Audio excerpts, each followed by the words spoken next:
BA द्वितीय वर्ष समाजशास्त्र द्वितीय प्रश्न पत्र सामाजिक मानव शास्त्र में आज हम देखेंगे कि सामाजिक मानव शास्त्र के अध्ययन की प्रमुख पद्धतियाँ क्या है।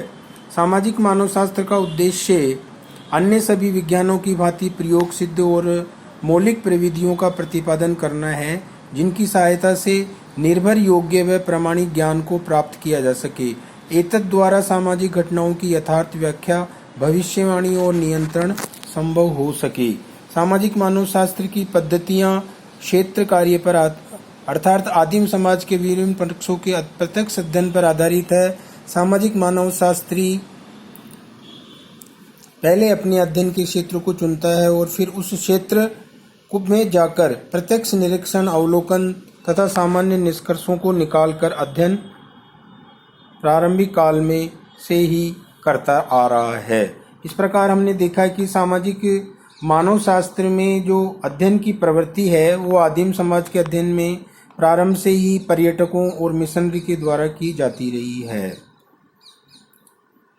चार्ल्स डार्विन की उद्विकासवाद की खोज के पश्चात विकासवादियों का एक वर्ग सामने आया और उपरोक्त सामान्य पद्धति के आधार पर सामाजिक मानव शास्त्र में 4 विशेष पद्धतियों का विकास हुआ, जिनमें प्रथम ऐतिहासिक पद्धति, द्वितीय प्रकार्यात्मक पद्धति, तृतीय तुलनात्मक पद्धति और चतुर्थ पुरातत्व शास्त्रीय पद्धति प्रमुख है।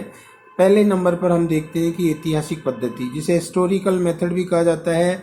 सामाजिक मानव शास्त्र में ऐतिहासिक पद्धति का महत्व आज भी सुस्पष्ट है। ऐतिहासिक पद्धति की सहायता से इस इतिहास को अर्थात उन मानवीय अंतःक्रियाओं प्रक्रियाओं को जिनके फलस्वरूप किसी संस्था या सांस्कृतिक तत्व का क्रम विकास हुआ है, उसे अच्छी तरह से समझा जा सकता है। इस प्रकार हम देखते हैं कि ऐतिहासिक पद्धति का आदिम समाज के अध्ययन में महत्वपूर्ण स्थान है। दूसरा है तुलनात्मक पद्धति। तुलनात्मक पद्धति अन्य विज्ञानों और समाजशास्त्र और सामाजिक मानव शास्त्र के अध्ययन के बीच में एक संतुलन स्थापित करता है।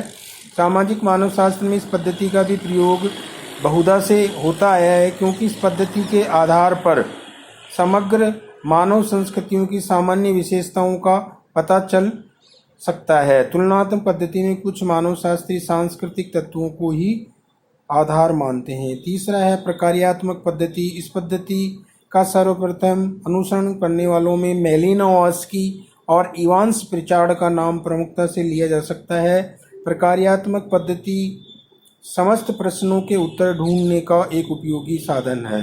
चौथी है पुरातत्व शास्त्रीय पद्धति, जिसे आर्कियोलॉजिकल मेथड भी कहा जाता है। विशेषकर मानव शास्त्री का अपने पुरातत्व शास्त्र अध्ययन में प्रागैतिहासिक युग में प्रमाणों को काम में ले करके इसका अध्ययन करते हैं। इस प्रकार हमने देखा कि जो सामाजिक मानव शास्त्र की अध्ययन पद्धतियां हैं वो आज भी बहुत प्रासंगिक है।